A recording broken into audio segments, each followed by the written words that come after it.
हरतालिका तीज का पूजन व्रत कुंवारी कन्या कर सकती है, शादी होने के बाद भी नारी कर सकती है। अंतिम अवस्था तक प्राण छूटे तब तक हरतालिका तीज का व्रत नहीं छोड़ना चाहिए।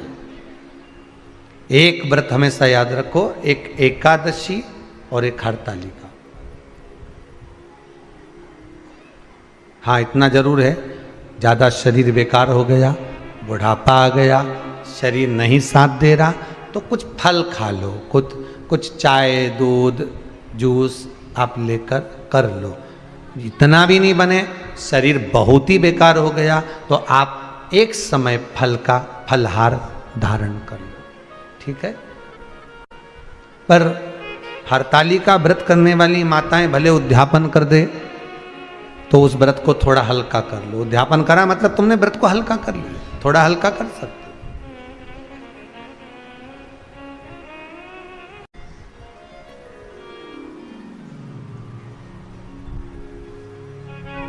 हरतालिका तीज का जो व्रत का उद्यापन करते हैं उसमें 5 चीज रखते हैं ना, 5 कपड़े स्त्री के, 5 कपड़े पुरुष के, 5 तरह का अनाज, 5 तरह का फलहार, 5 तरह का फल।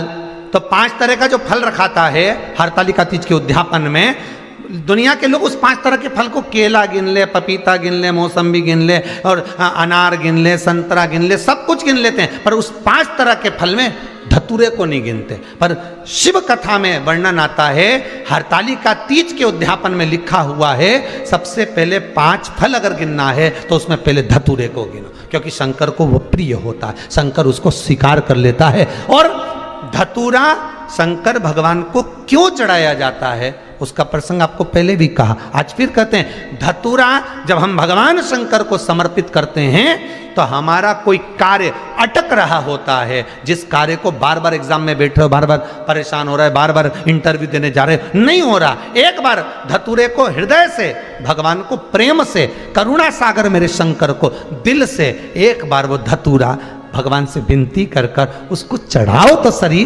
भगवान तुम्हारा कार्य सफल कर देगा। पर दिल से चढ़ाना, हृदय। हरतालिका तीज की पूजन करने वाले को चाहिए कि बालू का, मिट्टी का शिवलिंग बनाना चाहिए।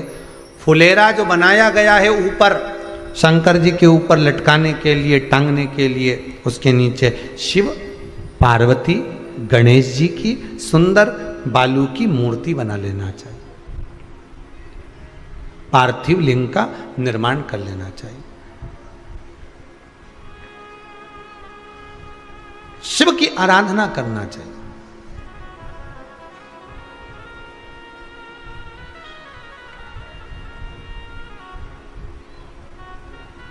जो फल आपके पास में हो शंकर को समर्पित करना चाहिए, पूजन करना चाहिए, आराधना करो। सबसे पहली पूजन हरतालिका तीज की प्रदोष काल के अंतर्गत हो जाना चाहिए, शाम के समय पर। प्रयास करो प्रदोष काल के समय पर पहली पूजन हो जाए तो ज़्यादा अच्छा। पर लोगों की आदत रहती है कि 8 बजे तक, 8:30 बजे तक, 9 बजे तक पहली पूजन करें, फिर दूसरी आराम से, फिर तीसरी, फिर आराम से, फिर चौथी। तो ऐसा सब अपने अपने हिसाब से। पर शास्त्र रीति कहती है कि प्रदोष का जो समय होता है, प्रदोष काल जो होता है, शाम का जो समय होता है, उस समय पर हरतालिका तीज की पहली पूजन हो, जिससे आपका स्मरण चित्त शंकर भगवान में उस घड़ी, उस पल, उस क्षण में आप शिव के हो जाएं और शंकर आपका हो जाए। हाँ, अगर किसी के आने में देरी हो, कोई आ नहीं पा रहा है, बहुत देरी हो रही हो, तो हरतालिका पूजन व्रत वर्णन करता है कि शिवलिंग का निर्माण, पार्वती जी की मूर्ति का निर्माण, गणेश जी का निर्माण और फुलेरा जो बनाया हुआ है, ये प्रदोष काल के पहले बंधकर तैयार हो जाना चाहिए। प्रदोष काल के अंतर्गत फुलेरा नहीं बनना, फुलेरा पहले बन जाना चाहिए। और बहुत विशेष बात ध्यान रखिए हरतालिका तीज की, कि शंकर जी का जो आपने स्वरूप बनाया है, पाटे में, थाली में, चौकी पर, चौरंग पर जो स्वरूप बनाया है, वो पहले नहीं रखना है, पहले क्या बांधना है? फुलेरा। पहले फुलेरा बांधिए, उसके बाद उसके नीचे शंकर जी को रखिए। कई अब जो हरतालिका तीज का पूजन करते हैं ये तो उनके लिए हो गया, अब दूसरे के लिए भी सुन ले। जो नारी हरतालिका तीज का पूजन नहीं करती, व्रत नहीं करती, साधना नहीं करती, उसके लिए भी कहा गया कि आप अगर ये व्रत नहीं करते हो तो एक कार्य जरूर करना, कहीं पर फुलेरा बंधा हो, हरतालिका की पूजन हो रही हो, 5 मिनट 10 मिनट निकालकर अपने आसपास के किसी पौधे में से पत्तियां लेकर या पुष्प लेकर, 5 वृक्ष की पत्ती या 5 वृक्ष के पुष्प लेकर शंकर भगवान को जब पूजन हो रही हो, 5 मिनट माताएं जब पूजन कर रही हों, तब आप भी उस पुष्प को, उस पत्तियों को शंकर को समर्पित कर सकते हो। ये नहीं चढ़ा सकते तो 5 फल नहीं चढ़ा सकते तो 5 कुछ भी पुष्प आदि का आप शिव को समर्पित कर दो। पर क्यों चढ़ाया जाता है, किस लिए चढ़ाना चाहिए? तो कहा कन्या स्त्री अगर मान लो हरतालिका का व्रत नहीं करती, पूजन नहीं करती, आराधना नहीं करती, तो वो कन्या, वो नारी, वो स्त्री, वो पुरुष कार्य तो बहुत करेगा, दुकान भी 4 चलाएगा, व्यापार भी बढ़ाएगा, पर संपदा को जोड़ नहीं पाएगा। 1 रुपये कमाएगा, 1.25 रुपये खर्च वाला काम चलेगा। हस्त नक्षत्र में जो तृतीया पड़ती है, हस्त नक्षत्र के अंतर्गत जो तृतीया का महत्व कहा गया है, वो संपदा को बढ़ाती है, मनोकामना को पूर्ण करती है। इस नक्षत्र के अंतर्गत जो तृतीया आती है वो मनोकामना को पूर्ण कर कर चली जाती है। इसलिए शिव की आराधना के लिए प्रथम माने हस्त नक्षत्र में किया गया दान, हस्त नक्षत्र के अंतर्गत तृतीया के दिन किया गया पुण्य, हस्त नक्षत्र में तृतीया के दिन किया गया श्रृंगार, हस्त नक्षत्र में तृतीया के दिन करा गया अपना सुंदर सिंदूरा, भगवान का आनंद, 5 तरह के वस्त्र, 5 तरह के स्त्री के वस्त्र, पुरुष के वस्त्र, 5 तरह का फल, 5 तरह का अनाज, ब्राह्मण को बुलाकर ब्राह्मणी के साथ आप या तो ब्राह्मण से उद्यापन करवाएं या फिर आप स्वयं भी करते हैं तो शिव को समर्पित करके ब्राह्मण और ब्राह्मणी को भोजन कराकर वो भाग प्रदान करें। यही हरतालिका तीज के उद्यापन का वर्णन आता है। सुंदर भाव से हरतालिका माता आप सभी की मनोकामना पूर्ण करे। हर हर महादेव। थोड़ा ध्यान लगाकर सुनना, हरतालिका तीज शिव महापुराण की कथा ही नहीं है। आप जो तीज करते हो, हरियाली करो चाहे सातुड़ी करो, उस तीज की महत्वता क्या है, इस हिंगोली की शिव महापुराण की कथा में अपने को समझना है कि उसकी मूल तत्वता, उसकी महत्वता है क्या, उसका महत्व क्या है।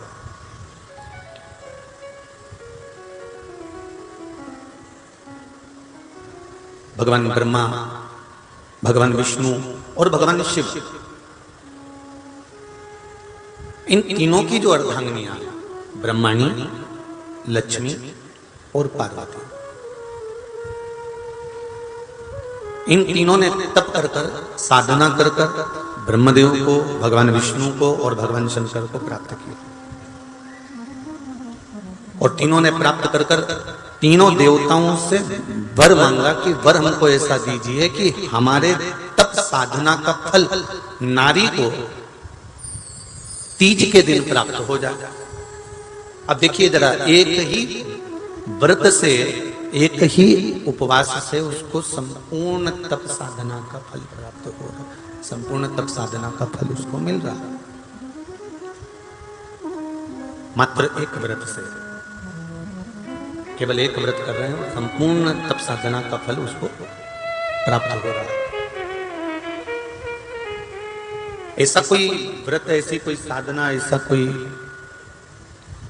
शंभो शरण पड़ी मांगो घड़ी घड़ी मुख काटो, दया करी न दर्शन आपो, शंभो शरण पड़ी मांगो घड़ी रे घड़ी दुख का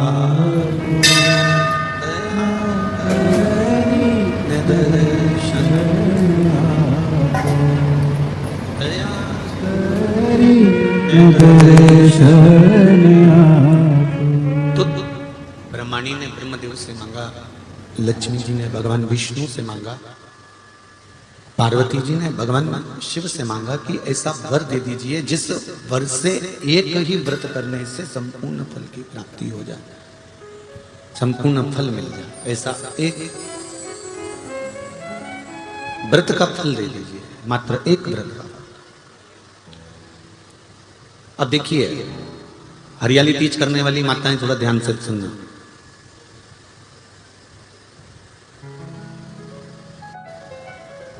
हरियाली तीज जब माताएं करती हैं तो एक हरियाली तीज, एक गणगौर की तीज, ये दो तीज के व्रत ऐसे होते हैं जिसमें जब माताएं करती हैं तो उस समय पर उमा, ब्रह्माणी और लक्ष्मी, इन तीनों की आराधना का फल उसको केवल एक व्रत से प्राप्त हो जाता। अब देखिए दूसरा सातुड़ी तीज।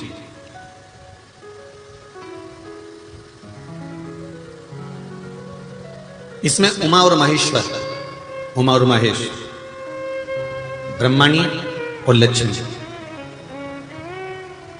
इन चार के व्रत तप का फल एक साथ सातुड़ी तीज के दिन प्राप्त हो जाता।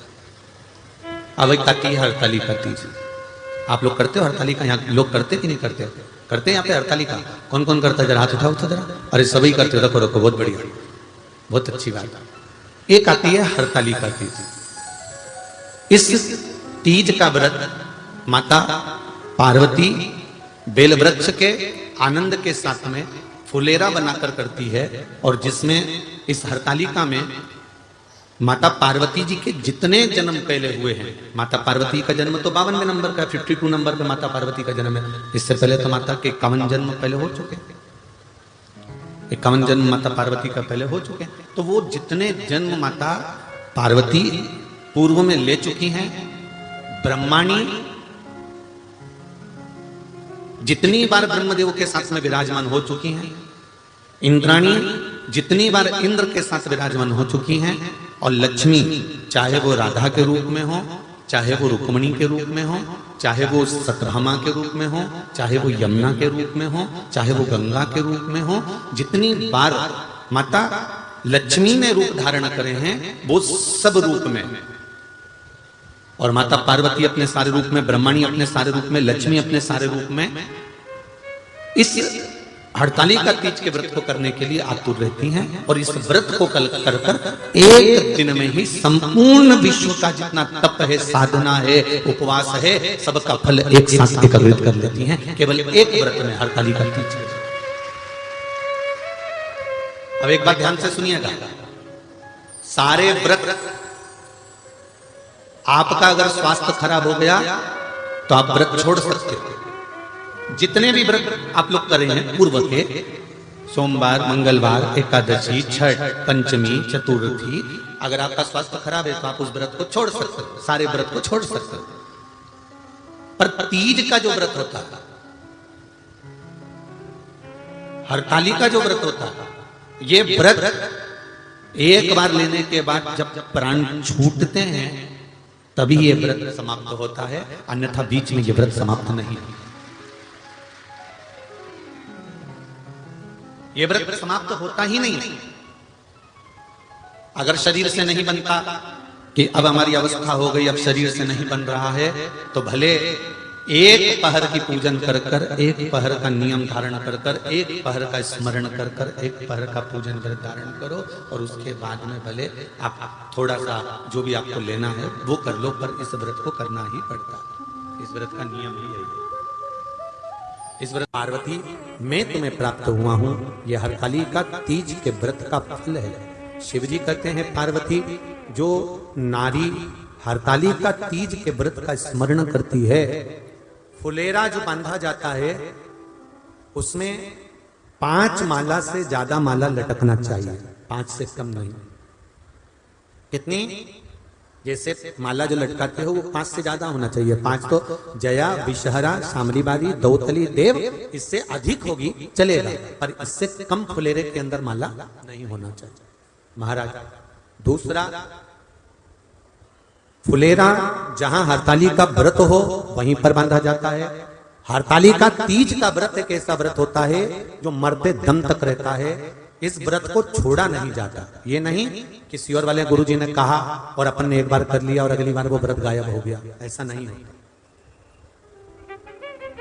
हरताली का तीज अखंड सौभाग्य के लिए, वंश वृद्धि के लिए, कार्य सिद्धि के लिए और कुंवारी कन्याएं उत्तम वर प्राप्ति के लिए, आनंद सुख के लिए करती हैं। ऐसा नहीं है कि केवल स्त्री ही करती है। जब नारी किसी कारणवश व्रत नहीं कर पाती तो पुरुष इस व्रत को धारण करते हैं।